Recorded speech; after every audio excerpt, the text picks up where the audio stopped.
অৰুণোদয় আঁচনিক লৈ ৰাজ্যত আজিৰে পৰা প্ৰযোজ্য হৈছে নতুন নিয়ম। ৰাজ্যৰ লাখ লাখ মহিলা হিতাধিকাৰীসকলৰ বাবে এটা জৰুৰী খবৰ, কিয়নো ৰাজ্যৰ মুখ্যমন্ত্ৰী ডক্টৰ হিমন্ত বিশ্ব শৰ্মাই ৫টাকৈ নতুন নিয়ম নিৰ্ধাৰণ কৰিছে আৰু আজিৰে পৰা সেই নিয়মসমূহ প্ৰযোজ্য হৈছে বুলি জনাইছে। সেই নিয়মসমূহ হৈছে, প্ৰথমটো নিয়ম, অৰুণোদয় আঁচনিৰ সুবিধা লবলৈ হলে পৰিয়ালৰ সকলো সদস্যৰে আধাৰ কাৰ্ড সংযুক্ত কৰিব লাগিব।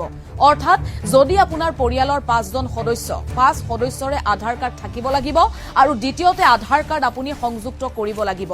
এই আঁচনিৰ দ্বিতীয়টো নতুন নিয়ম হৈছে স্থায়ী বাসিন্দাৰ প্ৰমাণপত্ৰ। আপুনি যিটো ঠিকনা উল্লেখ কৰিছে সেই ঠিকনাৰ প্ৰমাণপত্ৰ আপুনি দেখুৱাব লাগিব, তেতিয়াহে অৰুণোদয় আঁচনিৰ সুবিধা আপুনি ল'ব পাৰিব। তৃতীয়টো নিয়ম হৈছে ডিবিটি, বেংক একাউণ্টৰ ডিবিটি আপুনি এক্টিভ কৰি ৰাখিব লাগিব।